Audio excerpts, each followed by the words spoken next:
अस्सलाम वालेकुम क्लास। मैं हूं प्रोफेसर मोहम्मद हामिद और जो सब्जेक्ट हम पढ़ने जा रहे हैं उसका नाम है principles of management. Principles of management पहले हम जर्नल देख लेते हैं कि इस सब्जेक्ट की इम्पोर्टेंस क्या है।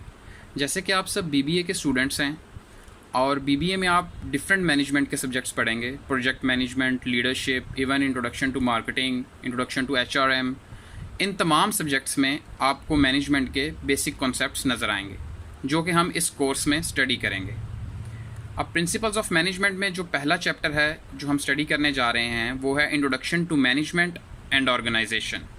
तो हम अपनी फर्स्ट स्लाइड से स्टार्ट करते हैं और देखते हैं कि इस चैप्टर में बेसिक कॉन्सेप्ट्स हमें क्या बताए गए। क्लास हमारी जो पहली स्लाइड है वो है हु आर मैनेजर्स। जैसा कि हम introduction to management and organization को स्टडी कर रहे हैं तो उसमें सबसे पहले हमें ये देखना है कि एक ऑर्गेनाइजेशन में मैनेजर कौन होता है। डेफिनेशन आप लोगों के सामने है कि someone who coordinates and oversees the work of other people so that organizational goals can be accomplished. यानी मैनेजर वो बंदा है जो कि ऑर्गेनाइजेशन में डिफरेंट लोगों के साथ कोऑर्डिनेट करता है और एम्प्लॉयज़ के वर्क को, नॉन मैनेजरियल जो एम्प्लॉयज़ होते हैं जैसे जो लेबर होती है, उनके वर्क को ओवरसी करता है ताकि एक ऑर्गेनाइजेशन जो है वो अपने गोल्स, जो भी उसने गोल्स सेट किए हैं जिनको वो अचीव करना चाहती है, उनको वो अचीव कर सके। तो ये डेफिनेशन थी कि मैनेजर्स कौन हैं। अब हम देखते हैं कि एक मैनेजर या मैनेजर्स एक ऑर्गेनाइजेशन के लिए क्यों इम्पॉर्टेंट हैं। तो सबसे पहला पॉइंट हम इसमें स्टडी करते हैं कि organization needs manager skills and abilities. जैसा कि आप सब देख रहे हैं कि एक ऑर्गेनाइजेशन को मैनेजर की स्किल्स की और एबिलिटीज़ की ज़रूरत होती है। जैसे कि आजकल के चेंजिंग एनवायरनमेंट में आप देखें, मैं एक करंट एग्जांपल लेता हूँ। हमारी जो डिफरेंट इलेक्ट्रॉनिक्स की कंपनीज़ हैं जैसे शेंगहोंग रूबा हो गई, तो उन्होंने कोरोना वायरस के रिलेटेड जनरल इन्वायरमेंट को देखते हुए अपनी ऑनलाइन जो है, उनके मैनेजर्स ने या उनके बोर्ड ऑफ डायरेक्टर्स ने ये फ़ैसला किया है कि हम अपनी ऑनलाइन कैंपेन्स निकालते हैं ताकि हम अपने कस्टमर्स के साथ इन टच रह सकें। तो ऐसी ऑर्गेनाइजेशंस को ऐसी मैनेजर की स्किल्स और एबिलिटीज़ की ज़रूरत होती है जिसकी बेस पे एक ऑर्गेनाइजेशन प्रॉफिट ओरिएंटेड हो सके और अपने गोल्स को अचीव कर सके। नेक्स्ट क्या है? नेक्स्ट डेफिनेशन से बात साबित होती है कि managers are critical to getting things done.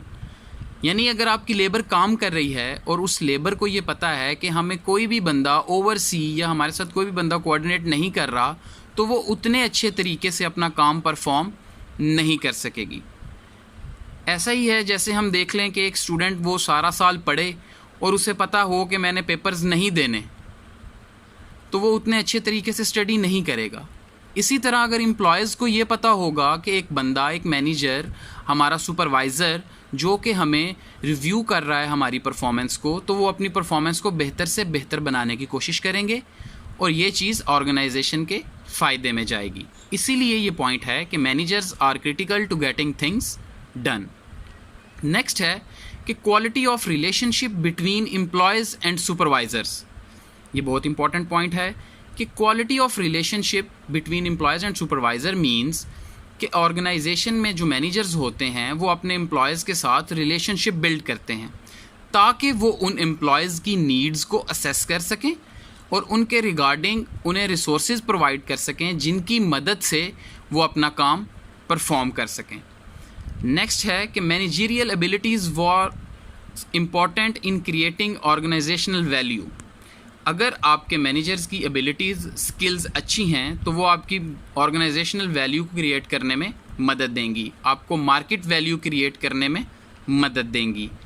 तो ये थी हमारी पहली स्लाइड जिसमें हमने देखा कि मैनेजर्स कौन हैं और मैनेजर्स जो हैं वो एक ऑर्गेनाइजेशन के लिए क्यों इम्पॉर्टेंट हैं।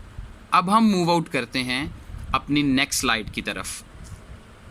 तो क्लास ये है हमारी नेक्स्ट स्लाइड जिसके अंदर हम स्टडी करेंगे क्लासिफिकेशन ऑफ मैनेजर्स। यानी एक ऑर्गेनाइजेशन में मैनेजर जो है वो किस किस पोस्ट पे या किस किस पोजीशन पे आके अपना वर्क जो है वो परफॉर्म करता है।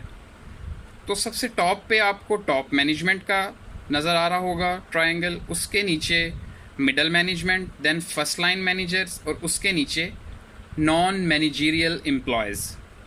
तो सबसे पहले हम स्टडी करते हैं कि जो फर्स्ट लाइन मैनेजर्स हैं वो कौन होते हैं। तो फर्स्ट लाइन मैनेजर्स की डेफिनेशन है individuals who manage the work of non managerial employees, यानी वो मैनेजर्स जो कि निचले तबके जो लेबर प्रोडक्शन में इन्वॉल्व होती है उसके वर्क को जो ओवरसी कर रहा होता है या उन इंडिविजुअल्स को जो मैनेज कर रहा होता है वो होता है first line manager. First line manager को हम सुपरवाइज़र भी कह सकते हैं, शिफ्ट मैनेजर भी कह सकते हैं, डिपार्टमेंट मैनेजर भी कह सकते हैं और ऑफिस मैनेजर भी कह सकते हैं। मैं दोबारा रिपीट कर देता हूँ कि फर्स्ट लाइन मैनेजर वो मैनेजर होता है जो कि नॉन मैनेजरियल एम्प्लॉयज़ को, यानी लेबर के लेवल के जो एम्प्लॉयज़ होते हैं जो कि प्रोडक्शन में इन्वॉल्व होते हैं, उनको डील करता है और उनके साथ कोऑर्डिनेट करता है। नेक्स्ट हम देखते हैं मिडल लेवल मैनेजमेंट। अब मिडल लेवल मैनेजमेंट में कौन से मैनेजर्स आते हैं? Individuals who manage the work of first line managers. अब जो मिडल मैनेजमेंट है आप देख रहे हैं, जैसे डायग्राम में भी वाज़ेह है कि वो टॉप मैनेजमेंट के दरमियान और फर्स्ट लाइन मैनेजमेंट के दरमियान कम्युनिकेशन का काम कर रहे हैं। यानी जो टॉप मैनेजमेंट जो डिसीजन मेकिंग करेगी वो मिडल मैनेजर्स जो हैं वो फर्स्ट लाइन मैनेजर्स को बताएंगे और जो फर्स्ट लाइन मैनेजर्स हैं वो अपनी प्रोडक्शन टीम यानी लेबर को उसके अबाउट गाइड करेंगे। तो जो मिडल मैनेजमेंट है ये एक कम्युनिकेशन मोड है टॉप मैनेजमेंट के दरमियान और फर्स्ट लाइन मैनेजर के दरमियान। मिडल लेवल मैनेजर्स को हम product managers, project managers, regional managers और डिवीजनल मैनेजर्स भी कह सकते हैं। सबसे टॉप पे हमारे पास आता है टॉप मैनेजर्स। अब ये वो इंडिविजुअल्स हैं जो कि रिस्पॉन्सिबल हैं ऑर्गेनाइजेशन की डिसीजन मेकिंग के अंदर, उनकी गोल और प्लान इस्टेब्लिशमेंट के अंदर, ताकि इंटायर ऑर्गेनाइजेशन के जो गोल्स हैं वो इनको सेट करते हैं। अब इस टॉप मैनेजमेंट में कौन से लोग शामिल होते हैं? सीईओज़ कह सकते हैं आप, बोर्ड ऑफ डायरेक्टर्स हैं, प्रेसिडेंट हैं, वाइस प्रेसिडेंट हैं, जो कि एक ऑर्गेनाइजेशन के गोल्स अचीवमेंट के लिए एक तो गोल्स सेट करते हैं, फिर उनकी अचीवमेंट के लिए जो प्लानिंग होती है वो टॉप मैनेजमेंट करती है। फॉर एग्ज़ाम्पल हम बैंक्स की एग्जांपल लेते हैं। जैसे एक बैंक अपना टारगेट सेट करता है तो जो उसकी टॉप मैनेजमेंट और बोर्ड ऑफ डायरेक्टर्स होते हैं वो अपनी मीटिंग में एक सालाना टारगेट सेट कर लेते हैं कि हमें इतनी प्रॉफिटेबिलिटी हमने अचीव करनी है इस साल के एंड पे। वो जो टॉप मैनेजमेंट है, जो सीईओज़ हैं, जो वाइस प्रेसिडेंट्स हैं, वो अपना वो मैसेज, वो अपनी वो प्लानिंग मिडल मैनेजमेंट तक कम्युनिकेट करती है। और जो मिडल मैनेजमेंट है, जैसे रीजनल लेवल पे बैंक्स के जो होते हैं वो रीजनल ऑफिसेस बने होते हैं, वो जो रीजनल ऑफिसेस होते हैं वो इंफॉर्मेशन और वो प्लानिंग और वो गोल सेटिंग जो है वो फर्स्ट लाइन मैनेजर तक कम्युनिकेट करते हैं। जैसे ब्रांच में एक मैनेजर बैठा होता है, हर ब्रांच के मैनेजर की एक टीम होती है जिसे हम नॉन मैनेजरियल एम्प्लॉयज़ कह लेते हैं फॉर एग्जांपल। अब जब मिडल मैनेजमेंट एक ब्रांच के मैनेजर तक वो गोल्स कम्युनिकेट करती है तो उस मैनेजर का काम है कि अपनी टीम से, जो ब्रांच में उसके पास जो टीम है, वो उस टीम की मदद से उन गोल्स को अचीव करे। अब हम अपनी नेक्स्ट स्लाइड की तरफ जाते हैं। क्लास, ये है हमारी नेक्स्ट स्लाइड। अभी तक हमने जो स्टडी किया, हमने देखा कि मैनेजर्स कौन हैं, who are managers, why managers are important to organizations, classification of managers, और अब हम देखेंगे कि वेयर डू मैनेजर्स वर्क। आखिर हमने ये तो देख लिया कि मैनेजर कौन है, वो क्यों इम्पोर्टेंट है और एक मैनेजर की क्लासिफिकेशंस क्या हैं। अब सवाल ये पैदा होता है कि एक मैनेजर काम कहाँ करता है। तो ऑब्वियस सी बात है कि मैनेजर्स जो हैं वो ऑर्गेनाइजेशंस के अंदर काम करते हैं। अब अगर हम ऑर्गेनाइजेशन की डेफिनेशन पे जाएं तो ऑर्गेनाइजेशन की डेफिनेशन है a deliberate arrangement of people to accomplish some specific purpose. आप सबको बोर्ड के ऊपर एक फ़िगर बनी हुई नज़र आ रही होगी जिसके ऊपर सबसे पहला पर्पज़ है एक ऑर्गेनाइजेशन का कि डिस्टिंक्ट पर्पज़ हो उसका, यानी एक ऑर्गेनाइजेशन का स्पेसिफिक गोल हो जिसके लिए वो लोगों को हायर करे और उनकी मदद से, रिसोर्सेज की मदद से अपने गोल्स को अचीव करे। तो पहला पॉइंट एक ऑर्गेनाइजेशन का हो गया कि उनके स्पेसिफिक गोल्स होने चाहिए। नेक्स्ट एलिमेंट जो एक ऑर्गेनाइजेशन के लिए बहुत ज़्यादा ज़रूरी है वो है पीपल, यानी ह्यूमन एलिमेंट। अगर एक ऑर्गेनाइजेशन के पास ह्यूमन एलिमेंट नहीं होगा तो वो अपने गोल्स को अचीव नहीं कर सकेगी। सो नेक्स्ट जो है सेकंड पॉइंट हमारे पास आ गया पीपल। पीपल के बाद एक ऑर्गेनाइजेशन के पास डेलिब्रेट स्ट्रक्चर होना चाहिए। अब अगर हम डेलिब्रेट स्ट्रक्चर को देखें तो डेलिब्रेट स्ट्रक्चर मीन्स कि ऑर्गेनाइजेशंस ने अपने गोल्स सिलेक्ट कर लिए, उन गोल्स के रिगार्डिंग ह्यूमन एलिमेंट सेलेक्ट कर लिया, उनकी स्किल्स और एबिलिटीज़ को देखते हुए लोगों को सिलेक्ट कर लिया ताकि वो उन गोल्स को अचीव कर सकें। नेक्स्ट क्या है कि उसने एक ऑर्गेनाइजेशन ने अपने आप को एक स्ट्रक्चर देना है, एक डेलिब्रेट स्ट्रक्चर देना है। डेलिब्रेट स्ट्रक्चर मीन्स कि हर इंसान के एक डेफिनेट रोल्स और रिस्पॉन्सिबिलिटीज़ होंगी, यानी उस स्ट्रक्चर के अंदर हर डिपार्टमेंट के हर पर्सन को पता होगा कि मेरे ये रोल्स हैं और मेरी ये रिस्पॉन्सिबिलिटीज़ हैं। और जब हर बंदा अपना काम अपने रोल और रिस्पॉन्सिबिलिटीज़ के अकॉर्डिंगली परफॉर्म करेगा तो फिर जो है एक स्पेसिफिक ऑर्गेनाइजेशन गोल को वो ऑर्गेनाइजेशन जो है वो अचीव कर सकेगी। तो ये था where do managers work, organization की डेफिनेशन और ऑर्गेनाइजेशन के 3 मेन एलिमेंट्स। अब हम देखते हैं अपनी नेक्स्ट स्लाइड। सो क्लास, ये है हमारी नेक्स्ट स्लाइड। लास्ट स्लाइड में हमने देखा कि मैनेजर्स काम कहाँ करते हैं। उस स्लाइड में हमने बताया कि मैनेजर्स ऑर्गेनाइजेशन के अंदर काम करते हैं, ऑर्गेनाइजेशन की डेफिनेशन को देखा और एक ऑर्गेनाइजेशन के 3 मेन एलिमेंट्स को देखा जिनकी मदद से वो अपने गोल्स अचीव करती है। अब सवाल ये पैदा होता है कि मैनेजर्स, हमें ये पता लग गया कि जो मैनेजर्स हैं वो एक ऑर्गेनाइजेशन के अंदर काम क्या करते हैं। अब सवाल ये पैदा होता है कि मैनेजर्स आखिर ऑर्गेनाइजेशन के अंदर क्या काम करते हैं, यानी व्हाट मैनेजर्स डू। तो इसमें हमारे पास मैनेजमेंट का कॉन्सेप्ट आता है। जैसे ये टॉपिक ही introduction to management and organization है, तो मैनेजमेंट का कॉन्सेप्ट हम देखते हैं। डेफिनेशन पहले मैं रीड आउट करूँगा।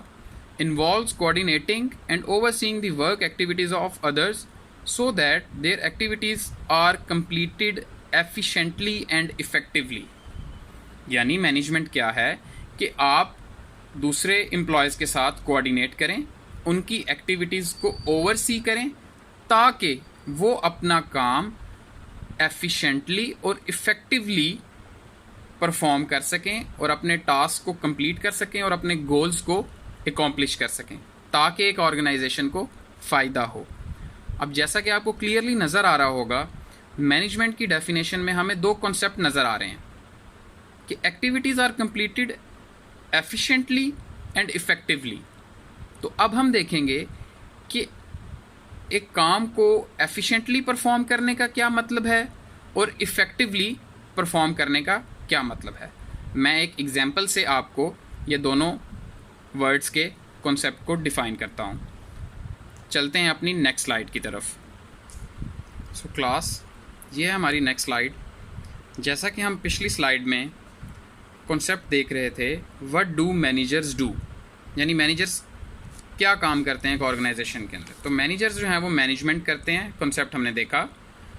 मैनेजमेंट में हमने देखा कि मैनेजमेंट क्या है, involves coordinating and oversees the work activity of others so that their activities are completed efficiently and effectively. तो मैनेजमेंट की डेफिनेशन से हमें 2 मज़ीद कॉन्सेप्ट्स को समझने की ज़रूरत है। पहला कॉन्सेप्ट है एफिशिएंसी और दूसरा कॉन्सेप्ट है इफ़ेक्टिवनेस, कि एक काम में एफिशिएंसी क्या है और उसी काम में इफ़ेक्टिवनेस क्या है। पहले हम एफिशिएंसी को देखते हैं। Efficiency means getting the most output from the least input, यानी आप कम रिसोर्सेज से, आपके पास रिसोर्सेज कम हैं अपने गोल्स अचीव करने के लिए, लेकिन फिर भी आप जो एंड रिज़ल्ट है, जो आपका एंड प्रोडक्टिविटी का लेवल है वो हायर है, तो आपने एफिशिएंटली वर्किंग की है। यानी आपके पास कम रिसोर्सेज को यूज़ करते हुए आपने ज़्यादा अच्छी प्रोडक्शन की है। इफ़ेक्टिवनेस को अगर हम देखें तो effectiveness means do the right things, doing those activities that will help organization reach its goals. तो इसको हम कहेंगे इफ़ेक्टिवनेस, यानी वो एक्टिविटीज़ परफॉर्म करे कि एक ऑर्गेनाइजेशन जो है, जो उसने गोल स्पेसिफिक किया था, उस स्पेसिफिक गोल को अचीव कर सके। अब अगर आप स्लाइड में देखें तो आपको ग्रीन हाईलाइट में नज़र आ रहा होगा एफिशिएंसी रिलेट टू मीन्स, यानी एफिशिएंसी रिलेट करती है उन मीन्स के साथ, उन रिसोर्सेज के साथ जिनकी मदद से हम आउटपुट जो है उसको अचीव कर सकते हैं। यानी अगर आप कम मीन्स यूज़ करते हुए ज़्यादा आउटपुट दे रहे हैं तो इट मीन्स आपने एफिशिएंट वर्किंग की है।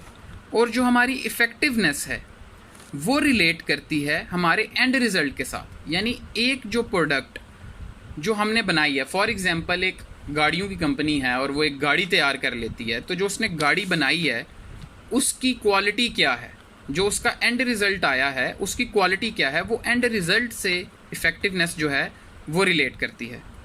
तो अब हम इन्हीं दोनों कॉन्सेप्ट को एक एग्जाम्पल की मदद से देखते हैं अपनी नेक्स्ट स्लाइड में।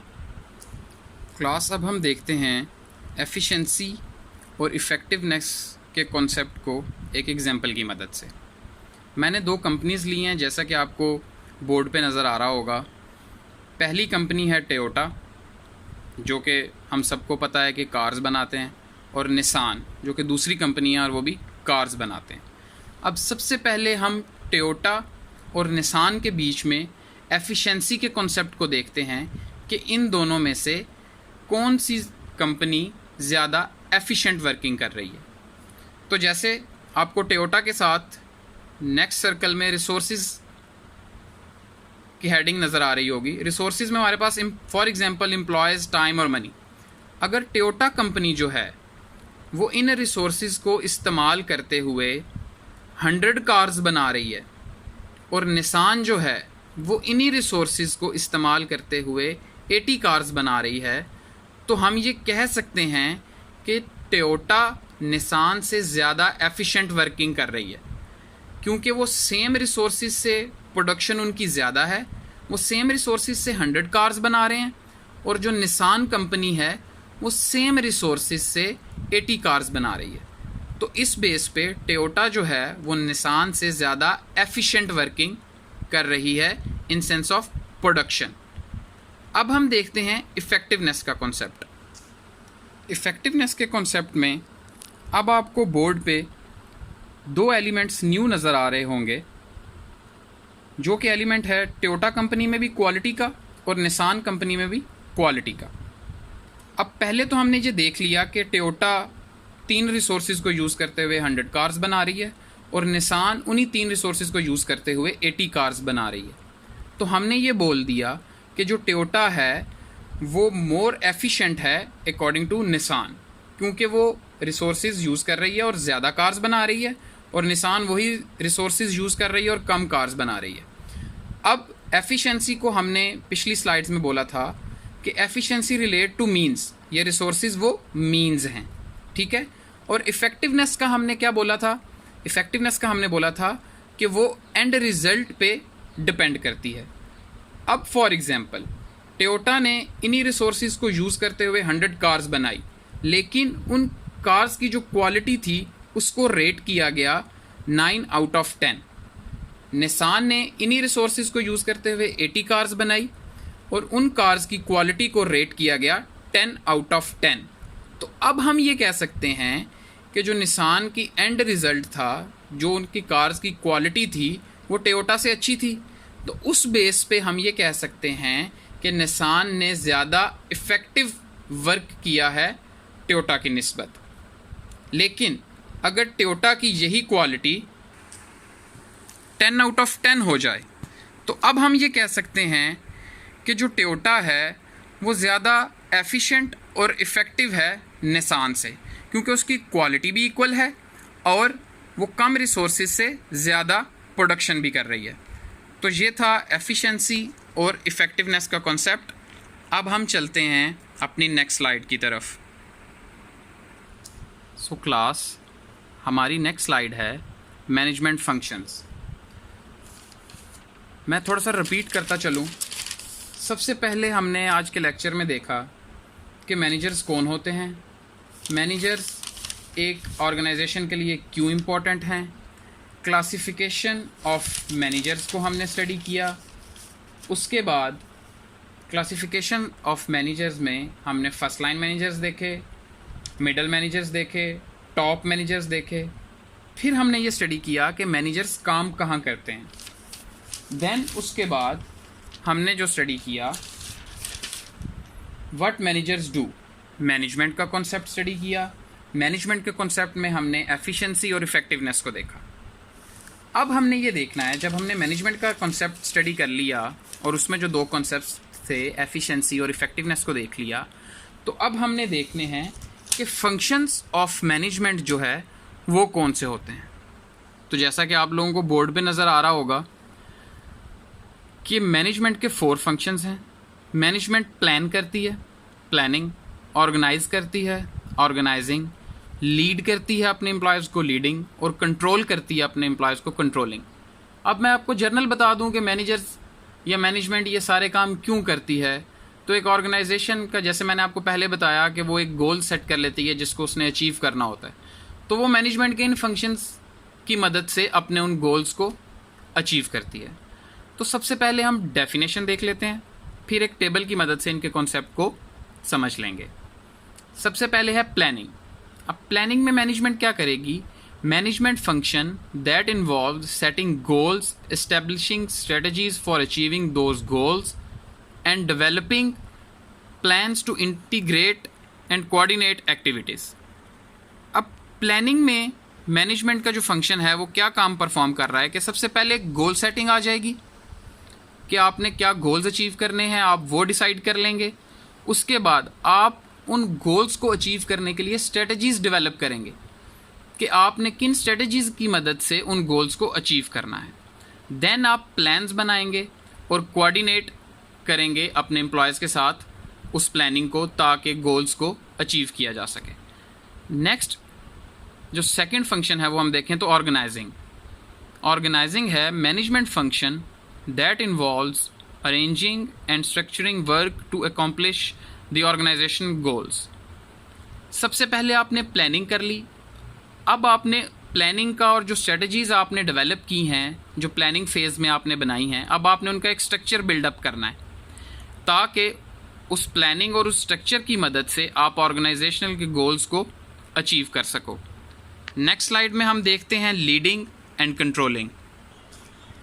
इस स्लाइड में हम लीडिंग एंड कंट्रोलिंग के एलिमेंट को देखेंगे। जैसे कि हम फंक्शंस ऑफ मैनेजमेंट स्टडी कर रहे हैं, जो कि 4 फंक्शंस ऑफ मैनेजमेंट हैं, प्लानिंग, ऑर्गेनाइजिंग, लीडिंग, कंट्रोलिंग। सबसे पहले हमने लास्ट स्लाइड में प्लानिंग और ऑर्गेनाइजिंग की डेफिनेशन को स्टडी किया।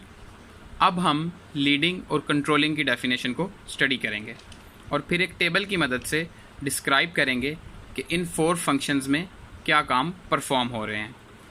Leading, management function that involves working with and through people to accomplish organizational goals. यानी लीडिंग मीन्स कि आप लोगों को लीड करते हैं, उनके लीडर बनते हैं और उनके साथ मिलकर काम करते हैं ताकि ऑर्गेनाइजेशनल गोल्स जो हैं वो अचीव हो सकें। Controlling, management function that involves monitoring, comparing and correcting work performances. Controlling का एलिमेंट बहुत ज़्यादा इंपॉर्टेंट है कि इसमें जो मैनेजर होता है या जो मैनेजमेंट टीम होती है वो अपने एम्प्लॉयज़ की एक्टिविटीज़ को ओवरसी करती है, उनकी एक्टिविटीज़ को मॉनिटर करती है कि आया उन एक्टिविटीज़ की जो डायरेक्शन है वो ऑर्गेनाइजेशन के गोल्स के टुवर्ड्स है या उनसे हटी हुई है। तो वो उनको मॉनिटर करेंगे, एम्प्लॉयज़ की परफॉर्मेंस को एक दूसरे से कंपेयर करेंगे और जहाँ पे वो देखेंगे कि कोई एम्प्लॉय सही काम नहीं कर रहा या वो सही डायरेक्शन में नहीं जा रहा तो वहाँ पे उसको गाइड करेंगे, उसे लीड करेंगे।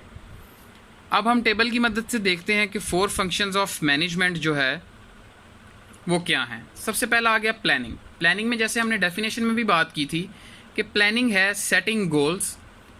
सबसे पहले गोल सेट करें, उन गोल्स को अचीव करने के लिए स्ट्रेटजीज़ बनाएं, प्लान्स डेवलप करें कि उन गोल्स को किस तरह से अचीव करना है। नेक्स्ट हमारे पास आ जाता है ऑर्गेनाइजिंग। ऑर्गेनाइजिंग के अंदर हम नीड्स को आइडेंटिफाई करते हैं कि what needs to be done, कि आखिर हमें काम क्या परफॉर्म करना है, how it will be done, वो किस तरह से परफॉर्म करना है, and who is to do it, और कौन बंदा उस काम को परफॉर्म करेगा। जैसे कि हमने ऑर्गेनाइजिंग की डेफिनेशन में भी देखा, स्ट्रक्चरिंग का कॉन्सेप्ट आ रहा था कि हम एक स्ट्रक्चर डेवलप करते हैं कि आखिर हमें करना क्या है, किस तरह से करना है और कौन से बंदे हैं जिनको हमने एलोकेट करना है डिफरेंट डिपार्टमेंट्स में ताकि हमने जो गोल प्लान किया हुआ है वो अचीव हो सके। नेक्स्ट एलिमेंट हमारे पास आ गया टेबल में लीडिंग का। अब लीडिंग में हम क्या करते हैं, अपने एम्प्लॉयज़ को मोटिवेट करते हैं, और कोई भी ऐसे एक्शंस जिससे आप अपने एम्प्लॉयज़ के साथ कम्युनिकेट करते हैं वो हमारे इस लीडिंग के पोर्शन में आएंगे। देन लास्ट पे, जैसे कि कंट्रोलिंग की डेफिनेशन में भी मैंने आपको बताया कि कंट्रोलिंग के अंदर हम एम्प्लॉयज़ की एक्टिविटीज़ को मोनीटर करते हैं और इस चीज़ को इंश्योर करते हैं कि जो हमने प्लान किया हुआ है गोल्स की अचीवमेंट के लिए, एम्प्लॉयज़ जो हैं उसके अकॉर्डिंगली ही वर्क परफॉर्म कर रहे हैं या नहीं कर रहे। इसी तरह हम उनकी एक्टिविटीज़ को कंपेयर करेंगे और उनकी वर्क परफॉर्मेंसेस में जो फ्लॉज हैं उनको करेक्ट करेंगे एट लास्ट, ताकि हम जो है वो अचीव कर सकें ऑर्गेनाइजेशन का वो गोल जो हमने स्टार्ट में सेट किया था।